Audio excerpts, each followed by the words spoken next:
শরীফা বেগম, বাড়ি ক্রানীরহাটের জগদীশপুরে। 2 সন্তান আর বৃদ্ধ স্বামীকে নিয়ে দারিদ্রতার সংসার।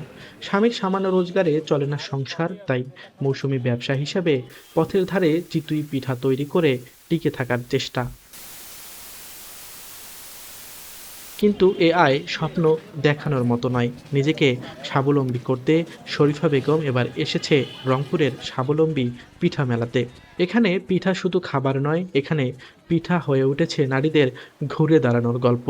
আমার একটা ছেলে একটা মেয়ে, তাকে স্কুলে ভর্তি করাবো, স্কুলের বেতন দেয়নি এখনো, ওই জন্য আসছে। নগরীর আদর্শ উচ্চ বিদ্যালয় মাঠে বসা এই স্বাবলম্বী পিঠা মেলায় শরীফার মতো আরও অন্তত 20 জন নারী অংশ নিয়েছে। কারো চোখে সন্তানকে লেখাপড়া করার স্বপ্ন, আবার কারো মাথায় নতুন করে ব্যবসা শুরু করার পরিকল্পনা। মেয়েরা সবসময় পিছিয়ে থাকে, এর জন্যই যে মেয়েরা পিছিয়ে থাকবে না, আমরাও কিছু করব। তা আমরা তো পাশাপাশি বলতে ঘরোয়াভাবে আমরা এটা চেষ্টা করছি যে ঘরোয়াভাবে আমরা কিছু একটা করি। খাবার, এটা তো খাবার আমরা ঘরেও করে খাই, এটা একটু বাইরে করলে আমরা একটু স্বাবলম্বী হতে পারছি। আবার আপনার সংসারও সামলা হচ্ছে, বাহিরও সামলা হচ্ছে, এই জন্যই এইটা। ঝাল পাটিসাপটা, মিষ্টি পাটিসাপটা, সেতরাই পিঠা, তেলের পিঠা, ভাপা পিঠা, কুলোই পিঠা, দুধ পিঠা, পাটিসাপটা, মনে করেন আরো অনেক ধরনের পিঠা এখানে বিক্রি হইতেছে। ছেলে মেয়েদের লেখাপড়া করাই, সংসারে থাকলে কাজ করি ভালো হয়, কিছু সুযোগ সুবিধা পাই।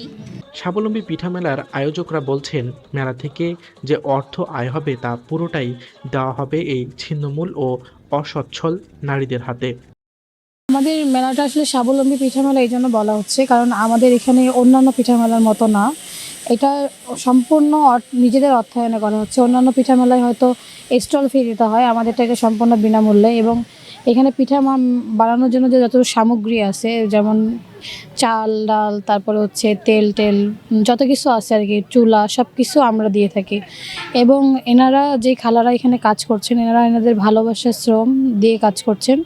এবং আমরা মেলা শেষে এখানে মেলা শেষে যত অর্থ হবে আমরা পাবো আর কি, সম্পূর্ণ অর্থটা তাদের মাঝেই আমরা বিতরণ করে দেব। শরীফা বেগমের কাছে এই মেলা শুধু একটি আয়োজন নয়, এটি নতুন করে বাঁচার সাহস। সচেতন মহলরাও বলছেন, নারীদের স্বাবলম্বী করতে এমন উদ্যোগ সমাজে দৃষ্টান্ত হয়ে থাকবে। আকাশ চন্দ্র পাপ্পু, RNB নিউজ।